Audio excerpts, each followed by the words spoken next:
Welcome back to Beyond Sunday Morning. Our intent is to inspire, inform, and impact your life in ways that you never imagined possible, to go beyond the Sunday morning experience and to live out our faith in real life, everyday experiences, to look for God in the simple things where we live, work, and play. And so this week we've been taking a look at the Gospel of Luke. We've been beginning a series that I entitled Turning Setbacks into Comebacks. And what better setback than the crucifixion? Everybody thought Jesus was the Messiah, the king that was going to overturn the Romans and bring back life as we knew it in the golden days of David and Solomon. But the cross kind of changed all of that. But that setback actually became an amazing comeback.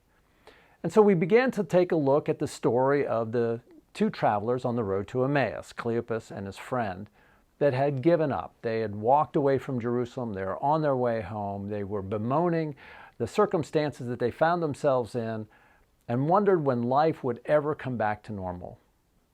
That's when they encountered a stranger that asked them a few questions, prompted some deeper thought, and challenged where they were and what they knew, and turned their setback into an amazing comeback. Maybe you find yourself in that same place. Maybe as a church, as a community, you've often wondered, when are we going to get back to the way things used to be? When in fact, God is doing a new thing. He's making a way in a wilderness that we didn't even realize. And who knows how much that in our current circumstance that Jesus is right here with us, but we're so focused on our problems, we can't see the potential that's right before us. Have you ever had that experience? Where it's oftentimes in our struggles and in our adversity that we grow the most.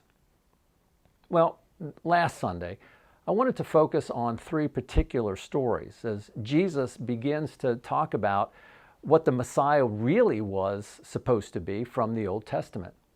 And so as Jesus begins to describe, he goes into the Old Testament to bring out the law and the prophets in a new and exciting way. And I began to kind of wonder, what do you think Jesus really was telling them? And I took a look at three particular stories. The first one was the story of Abraham and Isaac, found in Genesis, as God invites Abraham to take his child, the one that he's always been looking forward to in his old age, that had been promised to him, the heir to all that he had and his legacy in life. And God said, you have to go up on Mount Moriah and sacrifice him to me. Now, whenever I've done Bible studies, this is just a horrific story. Nobody can even begin to imagine that God would ever ask anybody to do something like that. What would drive Abraham to even consider it? And yet he does. And as he goes up to that mountain and he says, I know that God will provide. I trust God at that deeper level. As he raises his hand, ready to strike the child, God says, stop. That is not for you to do. I will not ask that of you. That is too much. And he says, now I know that you would not withhold anything from me. The beginning of faith is found in Abraham. Has God ever asked you for something so precious? Something so beyond your wildest imagination? Imagine for a moment that there was an incredible financial situation. And maybe God was prompting you, hey, have you ever thought of taking out a mortgage or selling your home for? And you would say, well, that would be outrageous. I'm not going to give that much. Now I know how far you're willing to go. I think Jesus began to tell the disciples, Cleopas and his friends, that in the cross, God didn't stay his hand, and he sacrificed his own son instead of ours. The second story I began to look at is the story of Moses, right? Moses, the great deliverer. People in bondage and slavery in Egypt. Moses comes, but in order for that final plague to finally be released, And to move from Egypt into the promised land, into the wilderness, it requires another sacrifice, another lamb. Every year you celebrate this sacrifice. Every time we come together as a communion celebration, remember the body and the blood. Remember that sacrifice that was given for you. Payment has to be made. Somebody once said, either Jesus dies, you die, or justice dies. When we begin to look at what God is doing, He begins to be the great Redeemer, the great giver of love and amazing grace through Christ. And of course, finally, the story of Adam and Eve. After that sin takes a hold of them, they see themselves differently. They see themselves as naked and as flawed people. And so when God goes looking for them, they're hiding away because we knew that we were naked and we were afraid. I wonder how many people in our community live that way. They're afraid they aren't going to be able to provide. They're afraid of illness. They're afraid of disease. They're afraid of pandemics, of economics. They're afraid of political parties. And so we hide ourselves away.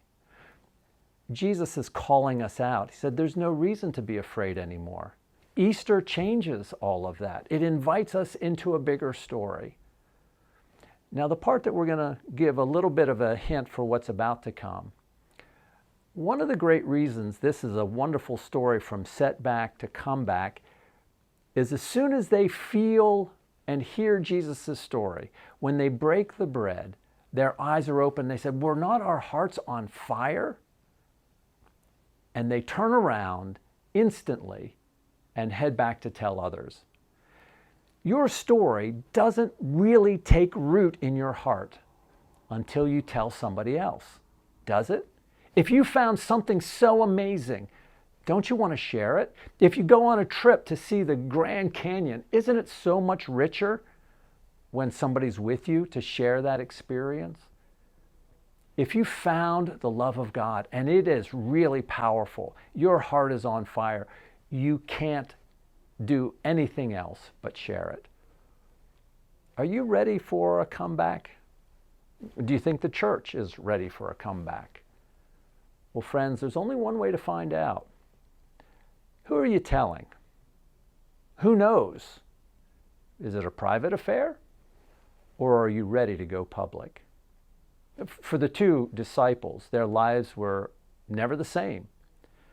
And that's what Jesus wants. Not the same old, but He wants a life that is wildly different than anything that you can dream or imagine. Well, friends, that's where we live it out.